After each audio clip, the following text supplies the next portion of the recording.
Hello, you're listening to Future Artifacts FM, a radio show hosted by Niamh Schmidtke and Nina Davies.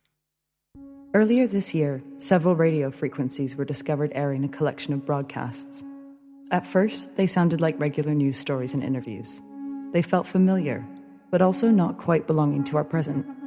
Slowly, the listeners came to believe that what they were listening to did indeed belong to their world, just not their time. They were looking into the future through the mundane edges of radio recordings and public service announcements. While this material is still being meticulously studied by researchers in various universities and museums, your hosts have managed to gain access to this collection to air a selection of these broadcasts for you, our listeners. For full disclosure, we will not be sharing this collection with you, as this introduction is based on a fictional event. In this monthly broadcast, Future Artifacts FM, we will present speculative fiction pieces by artists and writers, followed by conversation with hosts Niamh Schmidtke and Nina Davies. The programme will focus on fictional works intended for broadcast, such as radio plays or fictional interviews, to carve out a better understanding of the now by exploring various interpretations of the future.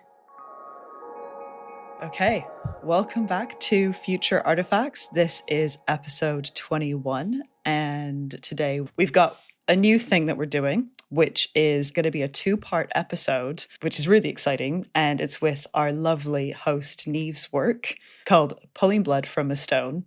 And Niamh, you've been working on this work for quite a while. Yeah, I started a research residency January of last year in Berlin, but I would say I've been thinking about making this work since maybe 2021. So it's been I've applied so many times to make a play. Finally made one. Great. And so I'm just going to quickly share Niamh's bio for any listeners that aren't familiar with Niamh's work already. If you aren't familiar with Niamh's work already, definitely go check out some previous episodes. And then we'll also move on to introducing our exciting guest host. Niamh Schmidtke explores the political complications of being green by cultivating conversations with the environment through speculation, audio, ceramics, and installations. They examine the relationship between listening and speaking to consider the kinds of voices that deep time, the sea, or humans could have with one another. In 2023, they were the Earth Artist in Residence at the Technological University in Berlin, with Science Gallery International, a research residency with the university's mineral collection. Recent projects also include How to Harness the Wind in 2023, a collection of 3D printed clay crystals mimicking those mined for wind turbine constructions, funded by the Arts Council Ireland, as part of the Hunt Museum's Nights, Candles Are Burnt Out exhibition. Schmidtke is the SADP, formerly SAUL, Artist in Residence, researching local clays through workshops and lectures with students. They hold an MFA from Goldsmiths University of London and a BA from LSAD. I think now's a good point to introduce our wonderful guest co-presenter today, Alberto de Man. Welcome to the show, Alberto. Nice to have you. Hi. I think it's a first for me to be both host and guest at the same time. I hope I'll be able to manage this kind of dual role appropriately, but it's an honor to be here. Thank you so much for inviting me. No, we're happy to have you. So Alberto de Man is an artist, university lecturer, and independent researcher whose work is situated between art, urban studies, and social practice. He is interested in the cultural production of urban spaces, narratives, and atmospheres, and the agency of art within the immaterial economy of this production. In 2016, he was the Leverhulme Trust Artist in Residence at University of East London, where he produced the project Music for Master Planning. In 2018, he co-edited the anthology from the project Regeneration Songs, Sounds of Loss and Opportunity from East London, which was published by Repeater Books. He is senior lecturer in fine arts and program leader for the MA Expanded Printmaking at Middlesex University in London, a convener of the online course Pilot at Autograph, and a member of the DIG Collective. His ongoing project, Haunting the Future City, is developing through educational spaces, films, exhibitions, talking ghosts, collective writing workshops, conference presentations, and building up towards a PhD at King's College London, Human Geography Department. Cool. Welcome to the show.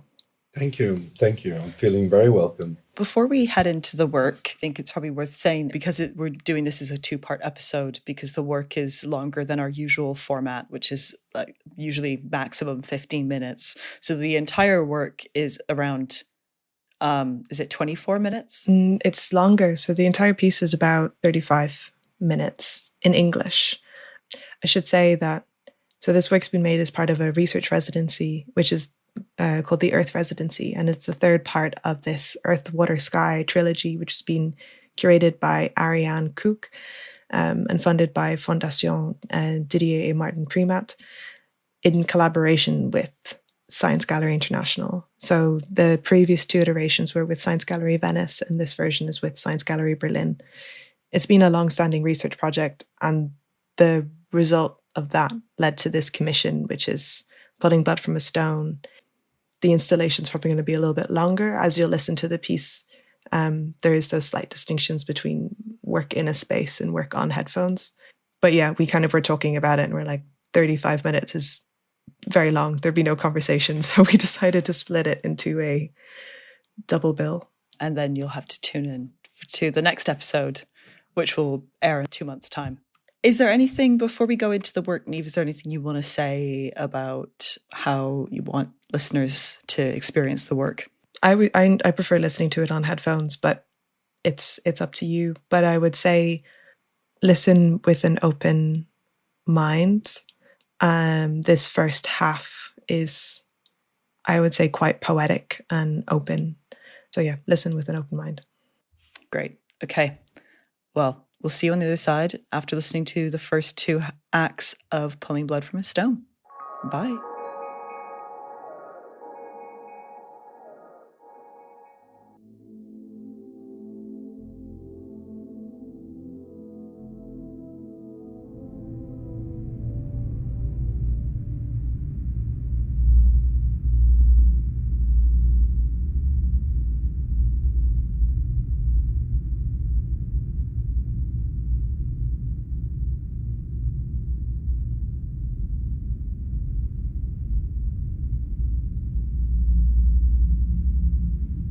It is about precision. That is why we are this way. I don't think that's quite right. You are precise. Our right angles, our straight lines, our boring colors. If you had seen the planet with volcanic ash, black and loud, you would want predictable traits. Oh, that's right. You saw this place before there was life? That depends on your description of what is dead. Are you not dead? Minerals don't breathe. They don't die. They don't give birth or cry or scream or... We grow.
Ein Mineral wird definiert als eine natürlich vorkommende feste Substanz, die einer ganz speziellen chemischen Zusammensetzung und einer kristallographischen Struktur folgen. Wenn sich nur eins von diesen beiden Kriterien voneinander unterscheidet, handelt es sich schon wieder um ein neues Mineral. So zum Beispiel, wenn sich die chemische Formel bzw. die chemische Zusammensetzung in kleinsten Bestandteilen voneinander unterscheidet oder wenn die kristalline Struktur eine Abweichung aufweist, so haben wir zwei unterschiedliche Mineralien vorliegend. Mineralien sind von großer Bedeutung, weil sie eben auch Rohstoffe darstellen, die für unseren alltäglichen Bedarf sehr wichtig sind. Rohstoffe definieren den Lebensstandard unserer Gesellschaft. Sie definieren auch bzw. sind unablässlich für die Entwicklung von unserer Gesellschaft. Rohstoffe sind praktisch das Wichtigste, was wir für unsere Gesellschaft bzw. für unsere Lebensstandards benötigen. Und diese Rohstoffe müssen gewonnen und prozessiert werden, um daraus eben Endprodukte für unser alltägliches Leben zu produzieren. Meines Erachtens nach sollte eine Dekolonisierung von mineralogischen Sammlungen wie die Mineralogischen Sammlungen der Technischen Universität Berlin vor allem darin bestehen, erst einmal zu identifizieren, vollständig zu identifizieren, welche Stücke überhaupt einen kolonialen Hintergrund an sich aufweisen, damit wir auch konkrete Zahlen und Übersichten, Statistiken aufzeigen können, wie groß der Einfluss von solchen Stücken auf die Sammlung, auf die Entwicklung der Sammlung überhaupt war. Als nächstes, nachdem die eigentliche belastbare Zahl entsteht oder entstanden ist vielmehr, muss damit gearbeitet werden. Das heißt, das Thema muss gänzlich aufgearbeitet werden. Es muss der Gesellschaft nahegebracht werden. Das heißt, es müssen Diskussionen stattfinden, zusammen mit den Besuchern der Sammlung, mit der Gesellschaft an sich, um den ganzen Hintergrund klar zu machen, um klar verständlich zu kommunizieren, dass diese kolonialen Hintergründe eben noch weitere Hintergründe besitzen, wie zum Beispiel die Industrialisierung Mitteleuropas beziehungsweise anteilnehmend dann auch Deutschland und dass eigentlich diese kolonialen Hintergründe sich zwar mit der Zeit geändert haben, aber diese Abhängigkeit von Rohstoffen und die Extraktion von Rohstoffen in fremden Ländern über See bis heute eigentlich nicht abgerissen ist, sondern weiterhin Bestand hat. Und wir uns darüber bewusst sein müssen, dass wir mit unserem alltäglichen Leben eigentlich diese Extraktion, diese kolonial ähnlichen Zustände unterstützen und dass hinter unserem Handeln auch ein bestimmter Verzicht stehen muss, um dann eben auch solche Verhältnisse zu dekolonialisieren.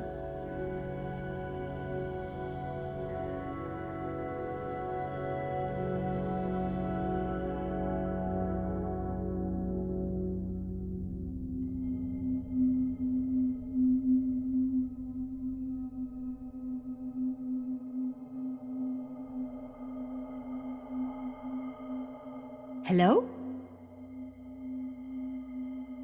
Does it matter to you that I'm speaking? Yes, you, listeners. You are listening, correct? Hello? Hello? You can call out. We are listening. Your voices vibrate. Pulses and sound waves filtering through time. You reach us. Your bones, memories, artifacts and imprints. Is there any difference between being above or below sea level for you? Does it change if you can see me? Rather than imagine my existence hundreds and thousands of meters below your feet? Hello? Do you think your scolding will make them like you more? Can't hurt. Don't you remember where we were found? Bedrock. layered and banded iron, as though the passage of time can be seen on our surface. Classical geological strata, the types drawn in a school textbook. Or in a museum. Is that where your love of these people comes from? These descriptions? The story of your name? Sliced open by a Greek. Red dust spilling all over his desk like human blood. Haima? At least it's a good story. And why not be named after their blood? Your blood, after all. We are one of the first pigments to immortalize all the listeners' ancestry. Are you trying to bring them on your side? Worried about your next life? Are you worried about being stuck to a wall for the rest of eternity? Of course not. It's a wonderful thing to help enshrine Celtic culture. And don't all rocks want to be beaten into powder? There are worse fates than a Celtic swirl, infinite loops, bands, and twists for a species who have lasted through the Holocene. Why not choose the Iron Age to entwine our immortality? You sound scared. You saw what happened to the last pile of hematite. Of course, I understand for you, listener, how important it is to remember the past, but perhaps you don't need to grind down every rock you find. They can't help you. The guy with the pestle and mortar has already been dead for thousands of years. There's no help begging now. I'm not begging. I want to reveal the reality. How many books, paintings, and dyed clothes do you need? Have you realized how violent these people are? Perhaps, but not you, dear listener. You can help me. These listeners are not your friends. But what if they could be? A reciprocity like Newgrange in Ireland, channeling the light of the solstice. Carbon-rich rocks in Namibia, leading locals in leadership and spiritual power. Carved jade for luck in China. We can support each other. How many of you are wearing gold, silver, or precious stones right now? A piece of jewelry is not allyship. I don't want to become a pile of pigment. Dust just blows away. We don't get a choice. We're inanimate beings. Is this why we're immortal? Maybe. No! No! Magnetite!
I've been looking at recently Robert Flood, and he has these incredible illustrations, these prints, the formation of two worlds, and they're just really beautiful. And it's an alchemical theory of creation that he prints out. He explores sympathetic healing, which is, or the powder sympathy, which is, in short, healing from a distance using materials, using green vitriol and materials from the weapon that caused the wound. So rather than treating the wound, treating the weapon that caused the wound, and that having this long distance healing effect. I think there's the very subjective nature in alchemy that I find interesting as well. And it's this personal encounter with the materials, as opposed to these larger universal claims of the scientific method, enacting a process on the world through supernatural forces. Whereas I really don't see alchemy as that. It's more of a understanding and uncovering that's in the process, and like the relationship to faith. And although alchemists were outliers and often would have been cast out as heretics if their work was investigated a lot more, but they were still often this very earnest faith that comes out, and this uncovering, this searching. And I think maybe think about some forms of modern alchemy. I mean, there's painting as a form of alchemy, and this, I guess, in relation to an understanding of materials. So does a painter, some do, but does every painter know what's exactly in each paint? But it's how they mix together, what they do when combined, and how they look and how they feel, and it's more intuitive, I suppose, this process that comes out.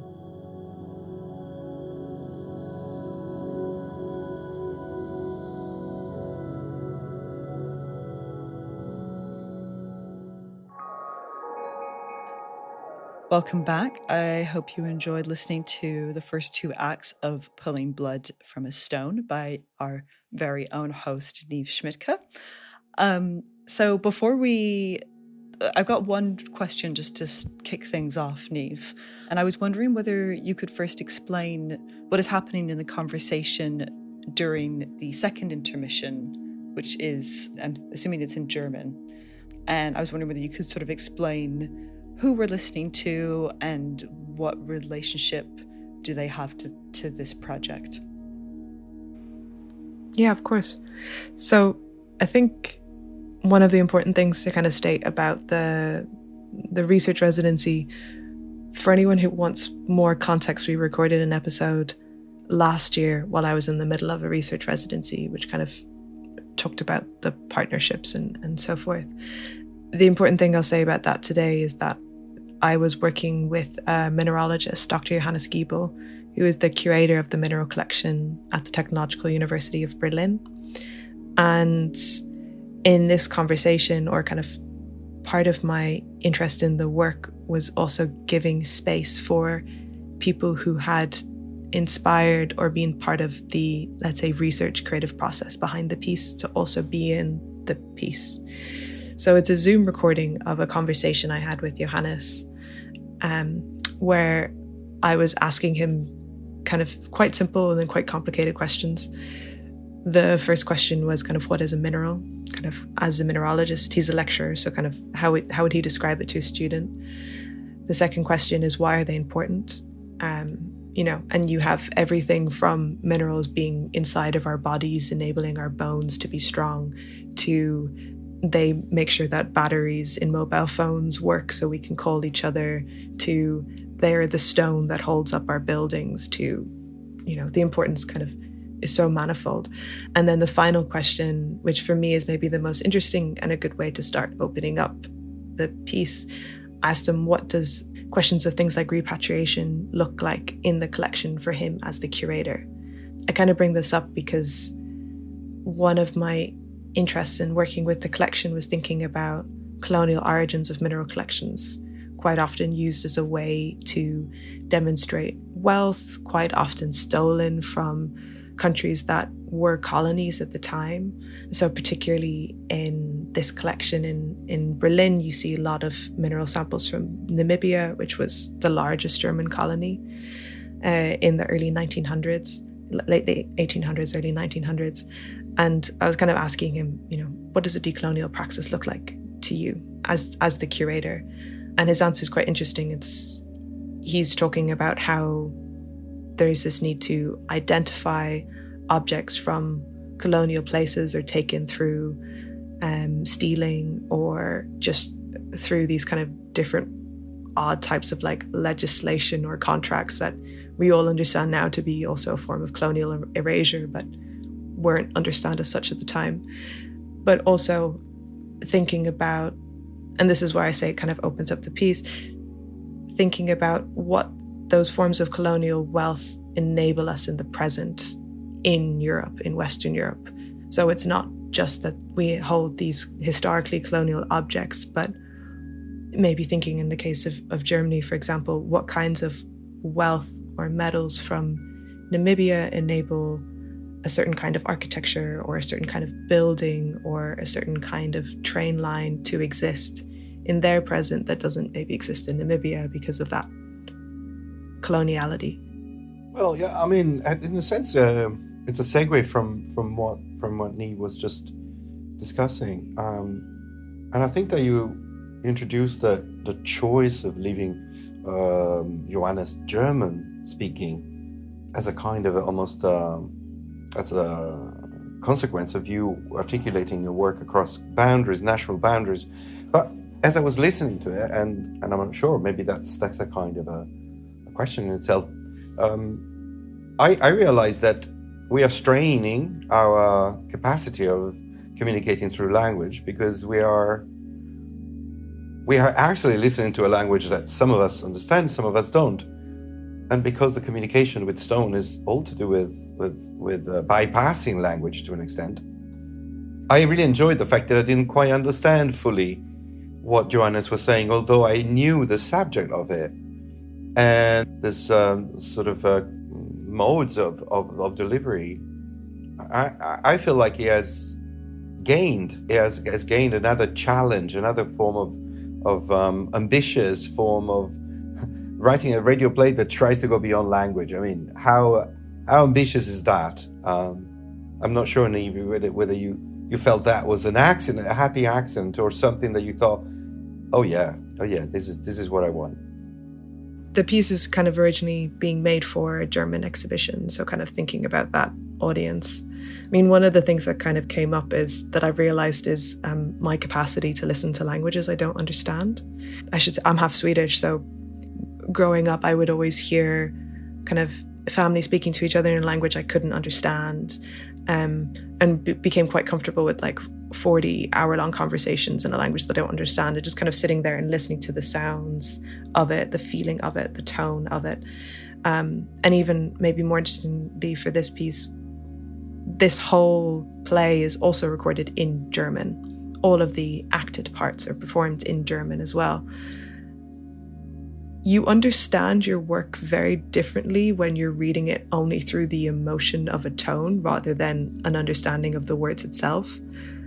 Or even when you're having something being translated into another language. My good friend Beatrice Eidenberg translated the entire play into German. And almost all of her notes were, is this masculine or feminine? Is it plural or is it singular? Is this relating to this or is it relating to that? I don't understand this sentence or so forth. And it makes you realize how kind of like, let's say, stretchy and open the English language is. German language isn't. It's very, very precise, even in terms of how different adjectives are related to the gender of the noun, which means that the adjective isn't like a plural thing across the sentence, it's a singular thing to one object. But I think in terms of that going across language, I always knew the piece was going to do that at least a little bit. And I've been interested in like different types of accents for a long time. Kind of the last piece I made for the show was between my accent, an English accent, and a German accent. And so I think it more so felt like a natural progression in the kinds of work I've been making, if that makes sense.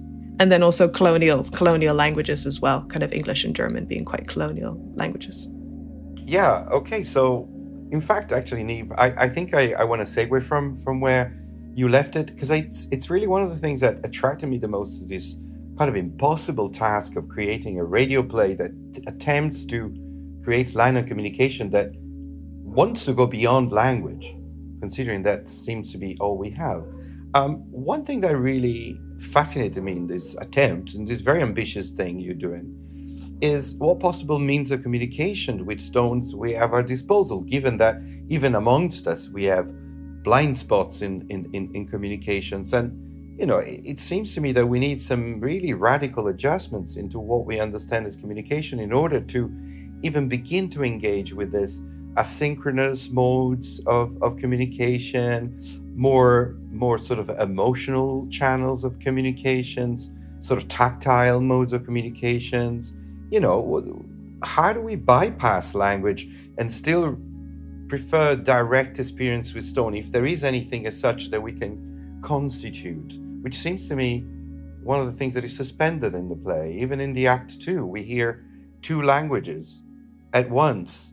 And that I thought was very successful, because particularly with headphones, listeners, I would suggest headphones for that one. My brain, stuck in between left and right ear, was given the job of being the kind of editor of these two tracks that happen at once. And it's almost like we are placed in the stone, in the place of a stone that kind of listen to us going across with these waves of language, but that cross over. I mean, I think in terms of communication, one of the things I've been thinking a lot about is listening, more so, or kind of thinking about listening as like a starting point, because ultimately, like, this is fiction. It's speculative. It's imagining the types of conversations we might have, and I think that's kind of the important part of it, is that, like, that sense of imagining. I guess there's a few different things I've been thinking about in terms of communication. One of them is, how do we communicate with beings that don't speak the languages we understand? And that can be human to human, right? But also a lot about maybe forms of intimacy, forms of touch as a form of communication. Kind of, can I communicate with a rock through holding it in my palm? Also thinking about means of communication or means of engaging with one another as a way to create a dignified relationship, perhaps. So quite often there's this sense of not understanding a language being a means to coerce or control.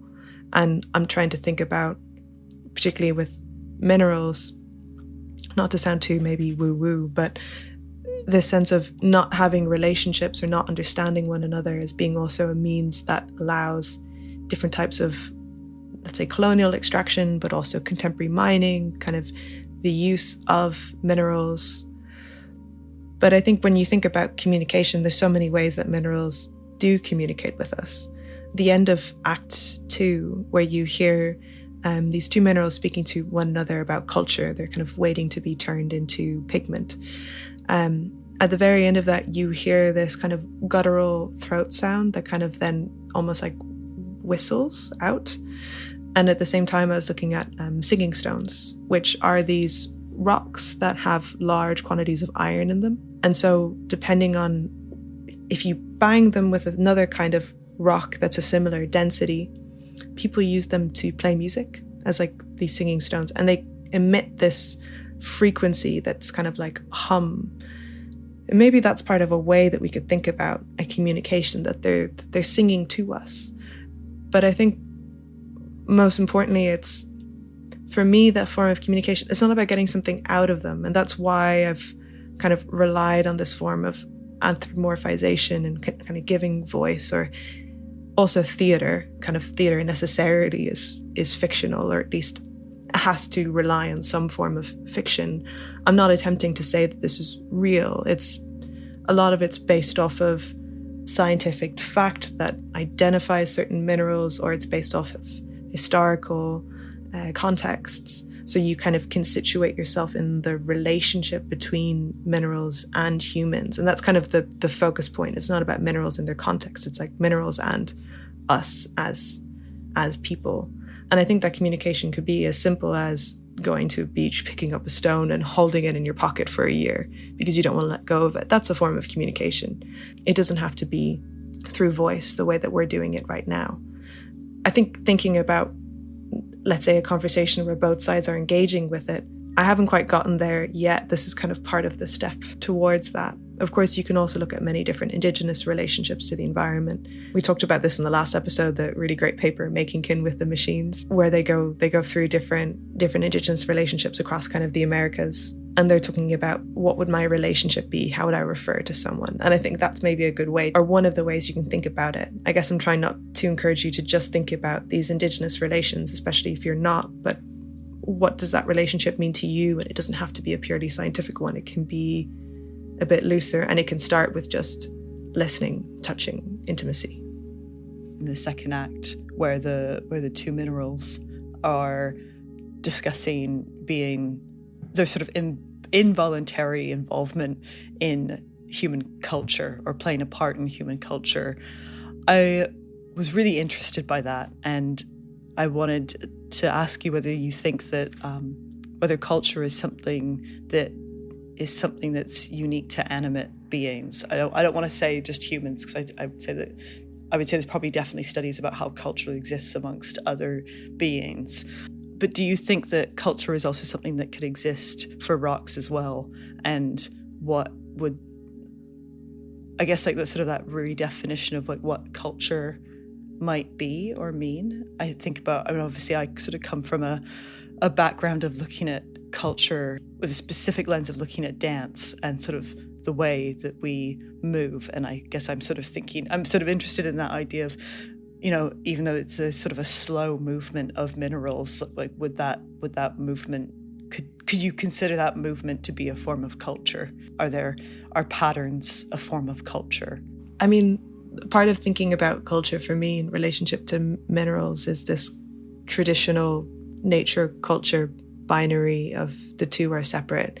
Nature and culture don't coexist, when we know that they greatly influence and cross over with one another. And if anything, it's quite a damaging principle, because then it creates the sense of, minerals are nature, which means they can't have culture, so we can do whatever we want with them. So there's kind of this form of violence, perhaps, which happens through the play. It kind of is set in multiple time zones. So kind of Act 1 is set 2 billion years ago in the past, which is why it ends with this idea of, we grow. Because around 2 billion years ago is when minerals started to, as we know them now, started to form, and we start having these really old minerals like zircon and olivine and so forth.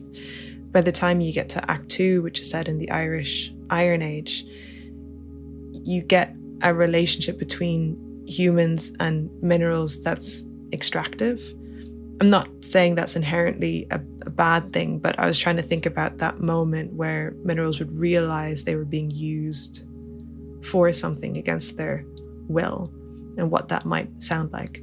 I was going to say, but also their inclusion, their sort of activation of human culture as well, which is maybe why you say you're not looking at specifically from of course, the overtone is that the extraction is a bad thing. There is a slight sort of being like, look at what they've allowed to happen.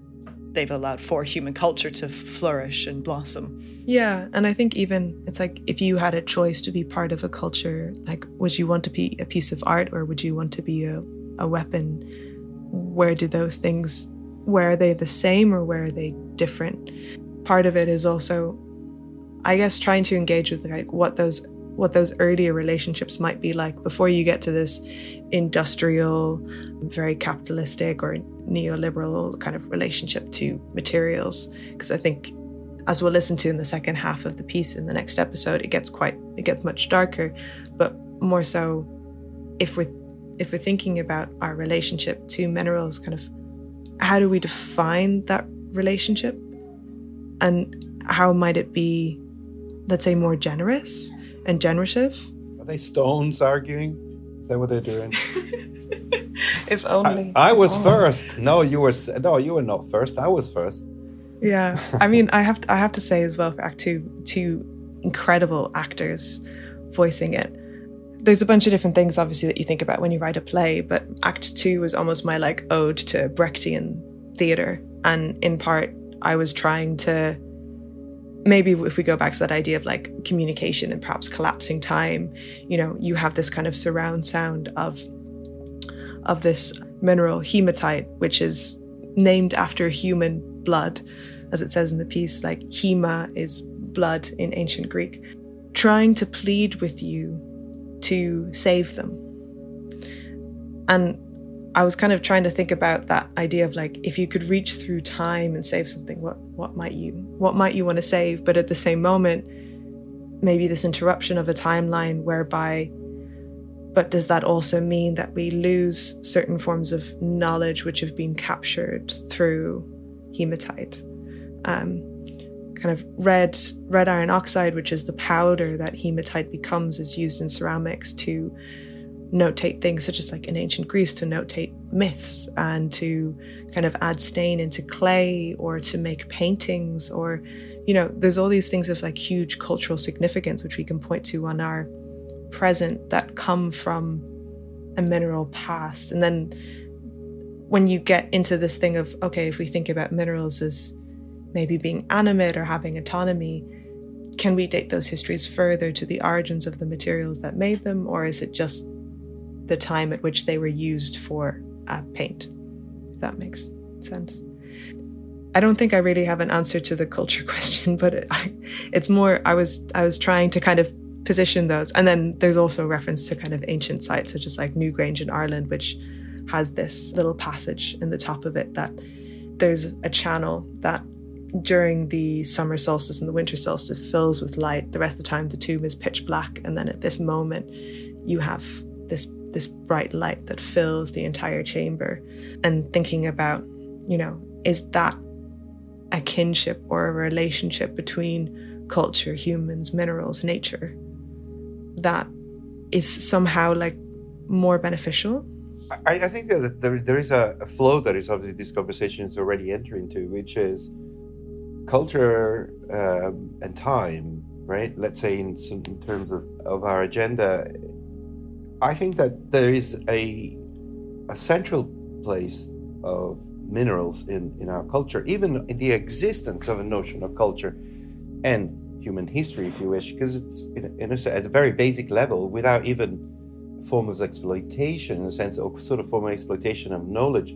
Mineral holds the timeline of our existence, of the existence of the planet, of the existence of our own culture. We use them to measure our time, our eras and epoch, and therefore, even simply as mute recorders, they already hold in some form of our archivist's role, and that's where one of my other kind of main interest, as you know from when you read my bio, sort of things about haunting the future, but in a sense trying to escape, like many others before, sort of non-Western temporalities or anti-historical trajectories of history and human history, and you know, and as a kind of a fan of Robert Smithson's and the idea of time crystal, which are kind of like where past and future are placed into an objective presence. I mean, I'm thinking of the big word culture has been spoken, and I wanted to place the other big word, which is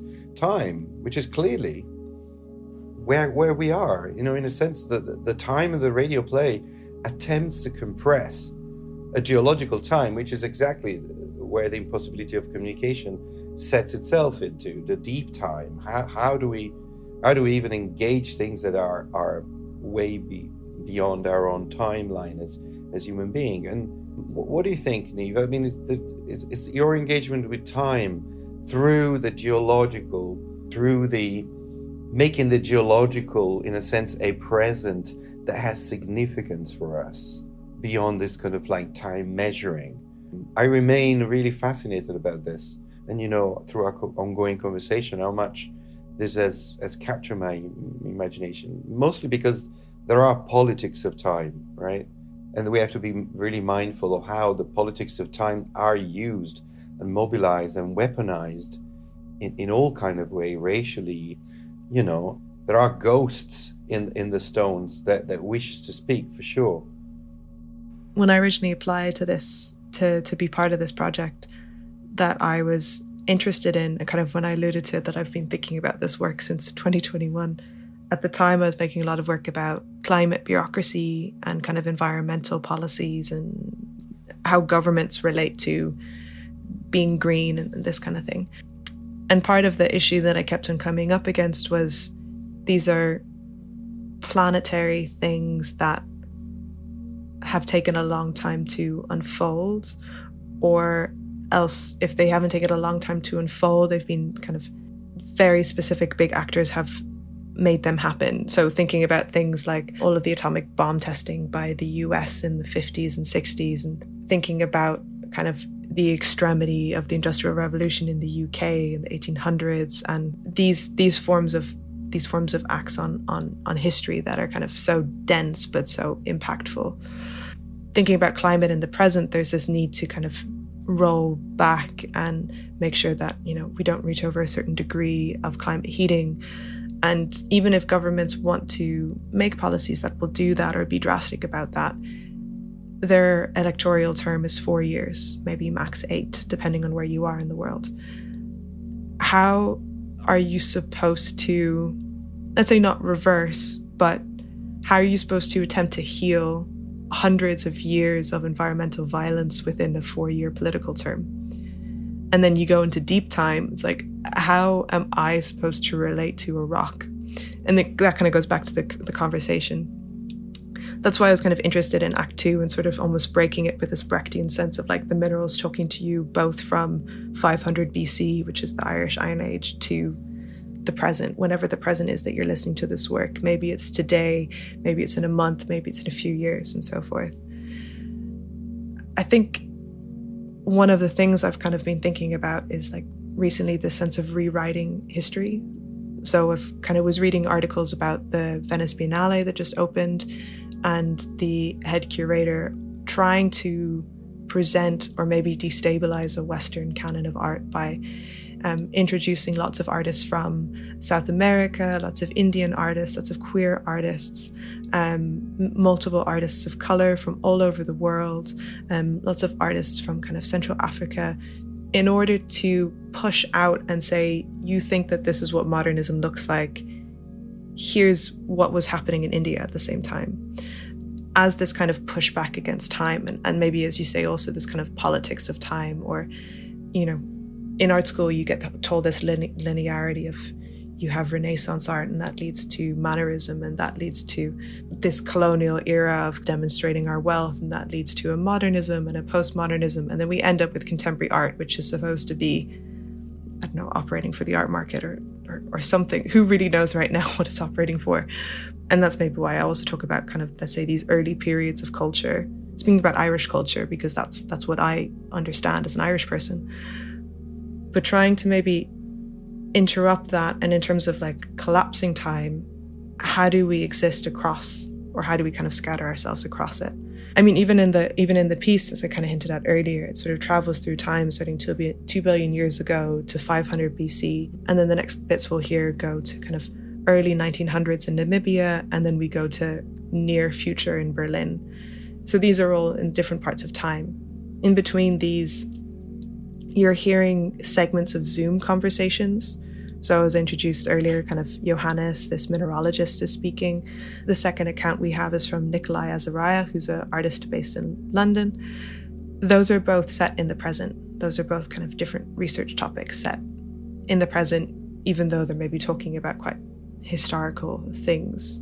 Sounds like a Benjamin-esque kind of idea, you know, the kind of the now in Benjamin-esque. It is a form of a sort of an explosion. It is a sense where you fracture the linearity of time and history, and therefore through that act of explosion to an extent, it uses really the Jetztzeit, you know, that sort of form of the now is the result of a form of fracturing, which is really interesting, because it's the more I'm reading about stones, and it seems that the stress and strain is what they're pretty good at, because that's exactly what they've been subjected to by the planet itself. Even without our own action, in a sense, they are the embodiment of planetary stress and strain. They are created by it.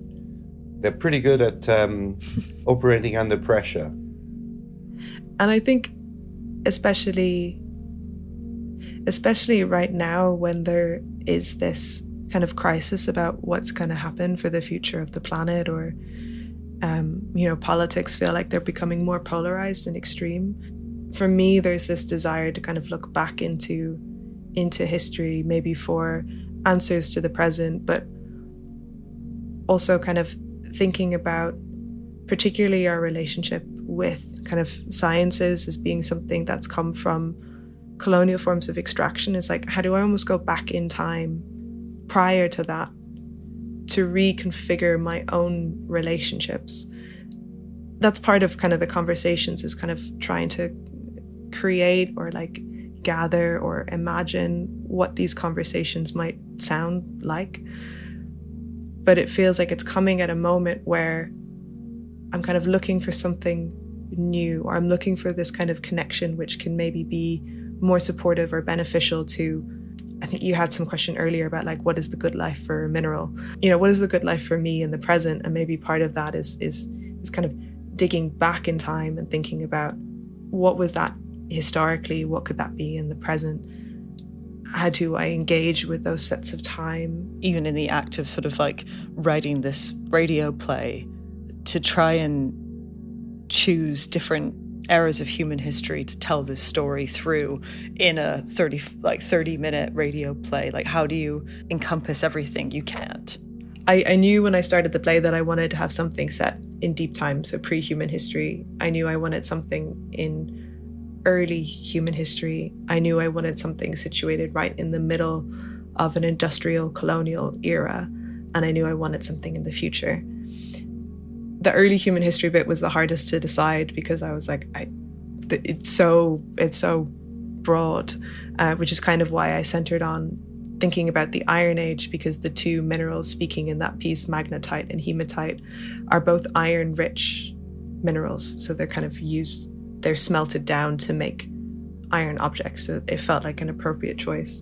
But when I stepped back, I was thinking, it's almost like I've dated different parts of the Anthropocene through the acts of the play, because they have, some people date the Anthropocene to the beginning of human farming and kind of us carving out the land to grow food. Other people want to date it to when Christopher Columbus arrived into the Americas. Other people want to date it to the Industrial Revolution. Other people want to date it to the atomic bomb. And so it was almost like a selection of different maybe marking points of the Anthropocene as well. Yeah, I mean, it's in all this attempts at relationship, which perhaps is the word rather than communications, right? You mentioned Anthropocene and obviously the stresses in this particular concept and the struggle to locate it in a more righteous social justice environment.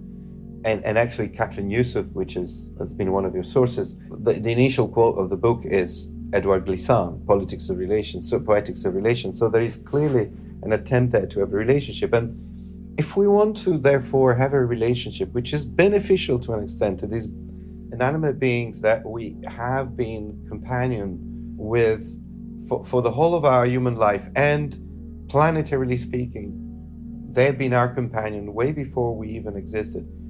I kind of think of rights to non-human beings that have been more recently given in environmental justice, right? This has been this attempt of establishing a certain ethics of environmental justice, and therefore giving rights to inanimate beings. But what does that mean in this quest that you have to have relationship with beings that are far in time? What would that mean for them or for us to attempt to establish a different relationship, which is not necessarily instrumental or extractive? Do we possibly have an idea of what their good life might be, if any? If we understand minerals as beings which have complex histories, like past the beauty of their surface or the economic value of their immateriality, it's kind of part of this piece is trying to think,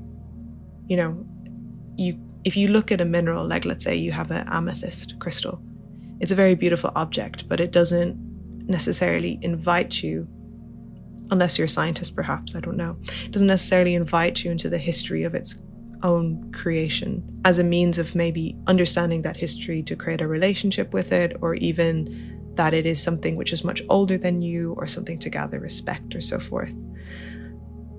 I've been thinking about the types of relationships required to treat every being with dignity, such as through reading writers like Catherine Yusof, who creates this really strong link between the creation of geology with extractive colonialism, and thinking about that form of othering through categorization. You know, this mineral is a piece of magnetite, this mineral is a hematite, this mineral has iron in it, this mineral has a metal in it. These are all forms of categorization. These same forms of categorization later also imposed onto human beings, which is how you have the absolute horror of things like the transatlantic slave trade, through this form of othering via categorization. At least that's me paraphrasing Yusof. Also writers like Sylvia Wynter, and thinking about these texts such as Making Kin with the Machines, which are talking about relationships. I guess when I think about the good life, I'm thinking more so about trying to, let's say, go past these forms of categorization and thinking about, if a mineral could speak for itself, what might it say? How might I understand it past these forms of categories? I mean, this is also why I asked Nikolai to be part of the radio play, because of his research with alchemy and alchemists having this feeling through of a material. For them, it's entangled with a Christian faith, which I'm not saying that is how you need to create your relationship, but more so this like working through of a not necessarily purely scientific relationship, but this kind of feeling through and understanding and awareness of beings also having their own autonomy in some way. Now, how that works in terms of that dignity with like, well, I can pick a rock up off the beach and stick it in my pocket, and then it's no longer being able to talk to any other rocks because it's in my pocket, it's in cloth, it's not by other rocks. That's the part that I've kind of not really gotten to yet. It's more theoretical than it is, let's say, practical. I mean, what do you think it might be? Good life? More than a good life, it's just I'm wondering whether there is any, whether we are using them in a different way, but they are still instrumentalized in terms of operating a critique of human culture through a critical geological approach, you see, and to an extent that will still be muted agent for our benefit, maybe for our radical agenda, you know, to propel more speculative future or speculative fiction to exist in the future. I'm the part that really kind of fascinates me is the one where necessarily rather than the good life is there any other life for that we can steer and therefore foster with them, whether we consider it good or not. You know, I guess we've always used beauty as a form of redemptive agency. You know, oh, this stone is beautiful, and that is not necessarily categorizing it, unless it's categorized is against an ugly one. But then, you know, we're still imposing a certain form of judgment, which is why beauty has been a kind of a disruptive but also a trite agent in all form of cultural aesthetics.